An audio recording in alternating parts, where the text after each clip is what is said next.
So you've been learning about this concept of using a HELOC, a home equity line of credit, to pay off your mortgage faster, potentially saving you money and time in the process, and ultimately building a pathway to build up your retirement and catch up on your investment.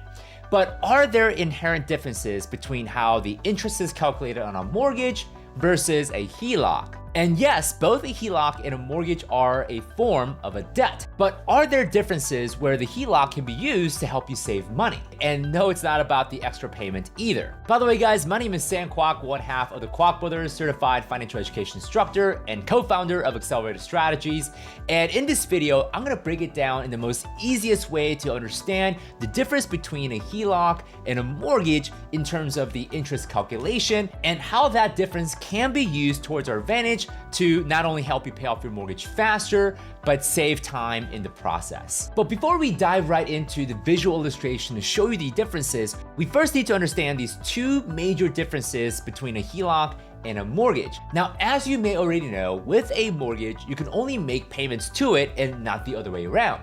Whereas a HELOC, it's a revolving debt. That means you can borrow from the HELOC, pay it back, and borrow back any portion that's available that we pay down on principal. In other words, it works very similar to a credit card where there's a set amount that you can borrow from, and anytime you pay back your balances, that much is open up for you to be able to borrow back again. The second difference between a HELOC and a mortgage has to do with the balance in which the calculation works. And this is where we want to really drill down as far as how the interest calculation is different. And this very difference can be used to our advantage to help save money and time. So here I'm sharing on a screen a slide that I often use with my clients for presentations and to paint a scenario. The first example I want to show you is how a mortgage interest is calculated. It's quite simple. So let's say we start out with a $10,000 mortgage, 6% interest, and the way that mortgage interest is calculated is we take the principal, or typically the ending balance. So what we do is we take 6%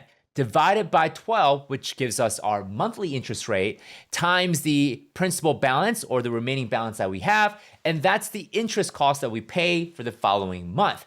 So here we have a $10,000 mortgage, 6% interest, and let's suppose that we make a single $1,000 principal payment to lower the balance on our mortgage, which now our ending balance becomes $9,000, and then the total interest we would pay is $45 off of this $9,000. So we would essentially see that $45 of total interest as part of our next month's payment, along with the principal payment with our P&I, principal and interest payment.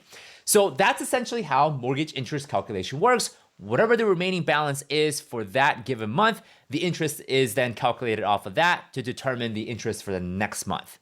Got it? Now, even if we were to make, let's say, a bi-weekly payment, for those that are on the bi-weekly payment plan, where essentially you take a month's mortgage payment, divide it by half, and you're making those every other week, the end result ends up being 26 half payments or 13 full monthly payments. Another way to put it is you're simply taking an extra month worth of mortgage payment and making that as an extra payment in a given year. So even making bi-weekly payments of $500 here and $500 there, you still end up with the same $9,000 ending balance with a total of $45 interest. Now, the interest savings that you get on a bi-weekly payment payoff is, again, the extra month worth of mortgage payment you're making. That extra 13th full month of payment is what brings down the ending balance faster, and thus you're saving money for that reason. So still $45 of total interest. No matter how we break it apart, we still end up with the same ending balance at the end of the month. Again, just keeping it simple for illustration purposes. Now, this is where it differs with a HELOC.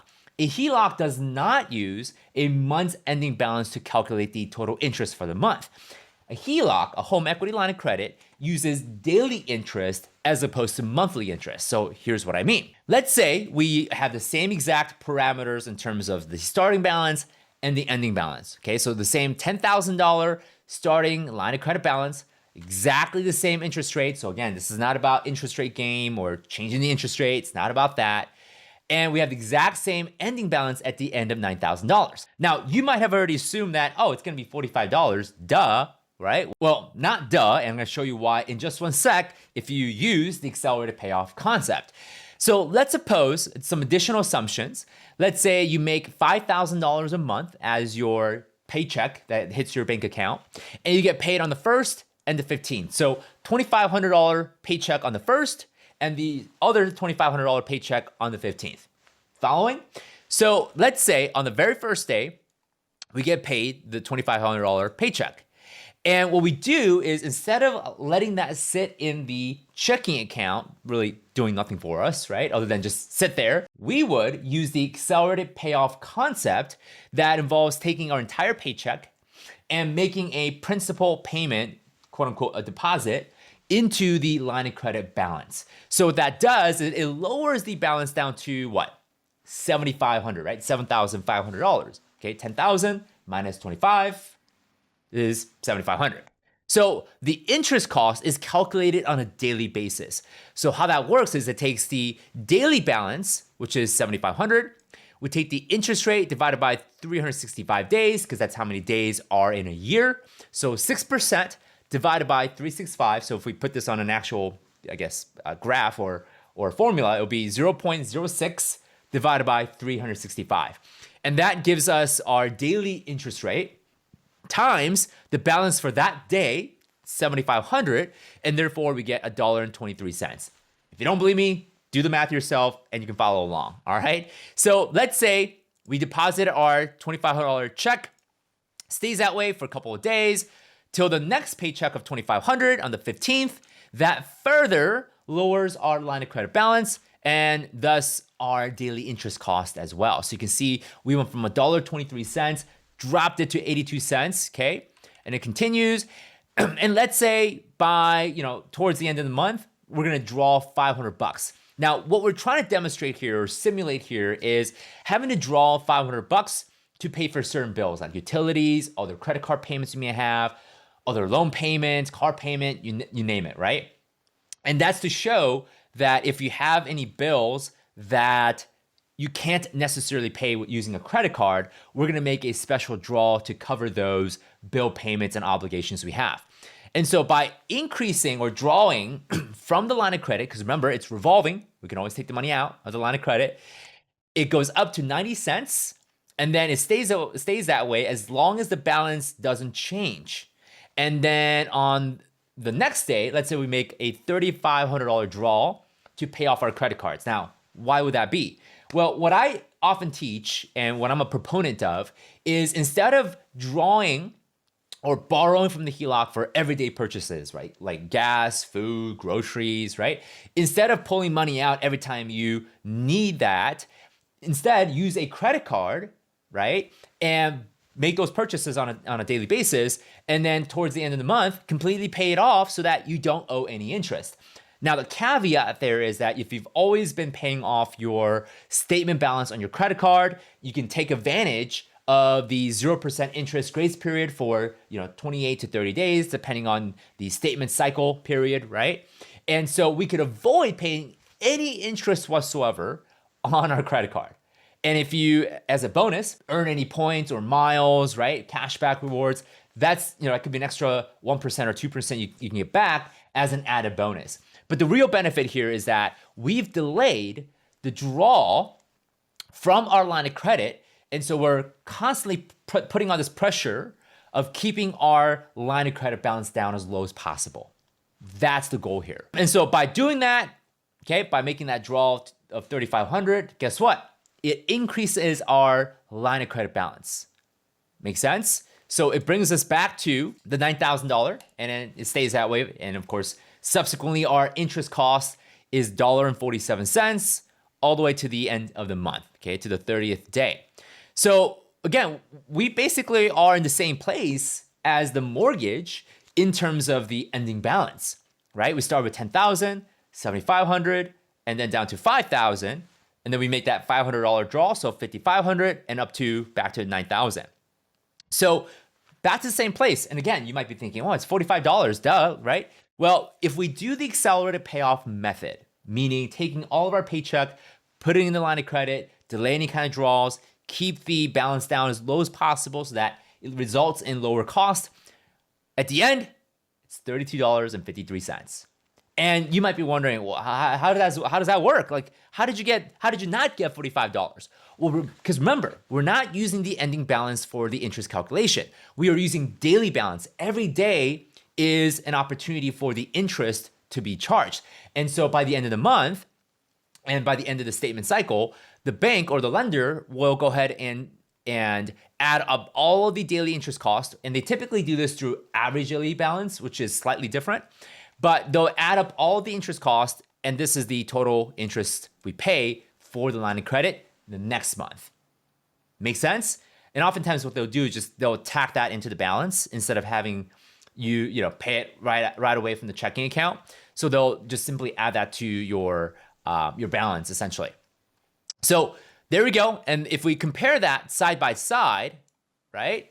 Same starting balance, same ending balance, but what goes on in between radically different.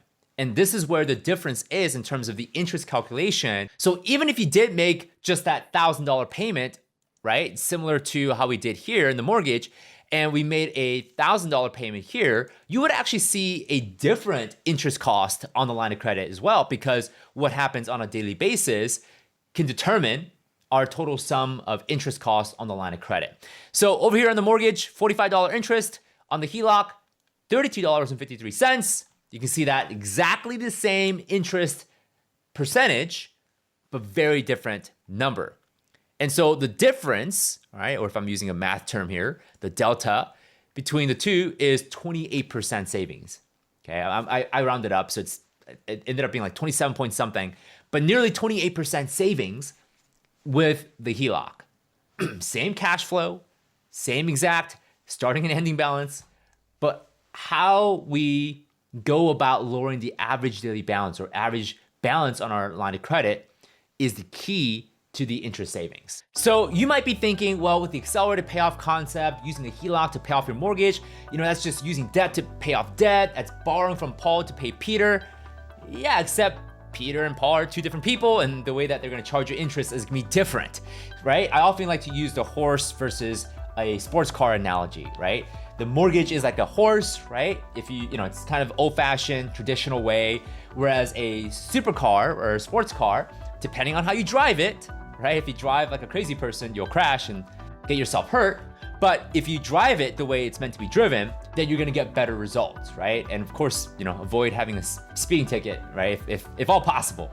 So that's the analogy that I like to give. And I know I often hear all the time from people saying, no, just pay extra into the mortgage, right? Which will save you money, no doubt about it. But if you had a tool, if you're already in debt, right? If you can choose a different debt tool that allows you to pay off your mortgage faster and save money in the process, why not take it? So all that to say, is it possible for you to use this concept to pay off your mortgage faster, like a client of mine that is taking their 25-year mortgage and they're now projected to pay it off in as early as 3 years? If you want to learn how he's doing it, check out this video right here, and I'll break down as to how that's possible. You'll get a recap of what we talked about here today, but that's going to go deeper into how that's possible in terms of this strategy.